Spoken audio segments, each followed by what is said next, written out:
Hello student, आपका स्वागत है मेरे यूट्यूब चैनल सैनिक क्लासेस ऑफ सक्सेस में। जैसे कि पिछली वीडियो में हम कुचालक तक पहुंचे थे, तो कुचालक से स्टार्ट करते हैं।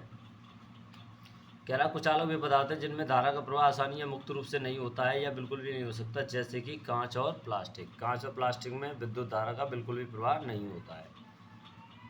अब एक टॉपिक आता है जिसको कहते हैं हम अर्धचालक। यानी सुचालक पढ़ लिया हमने, कुचालक पढ़ लिया, अब हम पढ़ेंगे अर्धचालक, जिनको बोलते हैं सेमी कंडक्टर यानी आधे चालक। ये चालक भी होते हैं और कुचालक भी होते हैं, दोनों होते हैं। तो कह रहा है अर्धचालक उन पदार्थों को कहते हैं जिनकी विद्युत चालकता चालकों जैसे कि तावा से तो कम होती है, लेकिन अचालकों जैसे कांच से अधिक होती है। यानी अचालकों से अधिक और चालकों से कम होती है, जैसे कि एग्जाम्पल में सिलिकॉन और जर्मेनियम।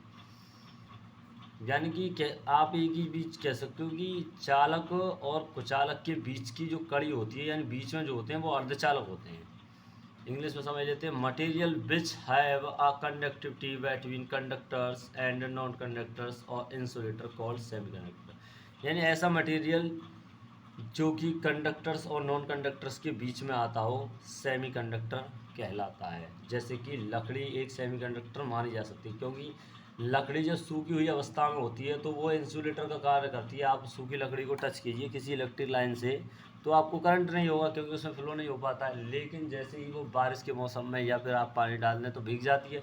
भीगने के बाद क्या होता है, उसमें आसानी से करंट का फ्लो हो जाता है, आपको करंट भी लग सकता है। इसलिए कहते हैं कि गीली लकड़ी से या गीली उससे कभी भी करंट को हाथ नहीं लगाना चाहिए, क्योंकि यह सेमीकंडक्टर होता है। जैसे ही इसको अदर प्रॉपर्टीज़ मिलती हैं, एक्स्ट्रा गुण मिल जाते हैं बाहर से, तो ये क्या कंडक्टर का कार्य करने लग जाता है।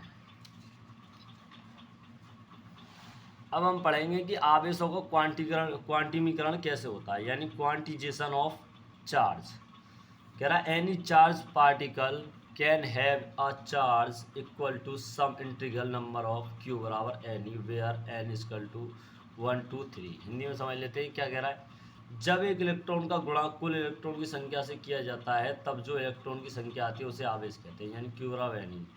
यानी जहाँ पर एन क्या है, इलेक्ट्रॉनों की संख्या है, और ई का मान क्या होता है 1.6 × 10⁻19। यानी क्यू निकालने के एन और ई का जब गुणा कर दोगे तो क्यू निकल जाता है। यानी एन और ई का गुणा करने पर आवेशों की संख्या आ जाती है। यानी कि किसी भी धारावाहिक चालक में प्रवाहित इलेक्ट्रॉनों की संख्या को ही आवेश कहते हैं। अब एक एग्जांपल से हम समझते हैं। दिया हुआ है एक कूलम आवेश में इलेक्ट्रॉनों की संख्या बताइए। यानी एक कूलम आवेश दिया हुआ है, क्यू का मान दिया हुआ है, इलेक्ट्रॉनों की संख्या यानी नंबर ऑफ इलेक्ट्रॉन एन का मान निकालना है।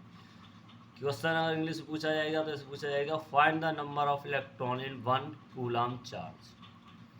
अब सबसे पहले हम देखेंगे दिया हुआ क्या है। क्यू बराबर 1 कूलम दिया हुआ है, ये दे रखा 1 कूलम आवेश है। ई का मान हम जानते हैं, आपको पहले पढ़ा दिया था कि 1.6 × 10⁻19 कूलम होता है। क्योंकि हम जानते हैं क्यू बराबर एन ई होता है, तो एन बराबर क्या होगा, नीचे ई आ जाएगा क्यू अपॉन ई। अब क्यू का मान जो 1 दिया गया है 1 रख दिया। ई का मान जो क्या है 1.6 × 10⁻19 कूलम है। अब 10⁻19 को ऊपर ले जाइए तो क्या होगा, ऊपर जब भी घाते जाती है तो क्या होता है, प्लस की हो जाती हैं। तो 1 के साथ में क्या होगा, गुणा 10⁻19 अपॉन 1.6। 1 में डिवाइड दिया 1.6 से 0.625 × 10⁻19। अब अगर हम पॉइंट को इधर लाते हैं तो घाते क्या है, घटती है, इधर जाने पे घाते घटती हैं। तो 6.25 × 10⁻18 हो जाएगा नंबर ऑफ इलेक्ट्रॉन। यानी एक कूलम आवेश में 6.25 × 10⁻18 नंबर ऑफ इलेक्ट्रॉन होते हैं। यानी कि एक कूलम आवेश में इलेक्ट्रॉनों की संख्या 6.25 × 10⁻18 होती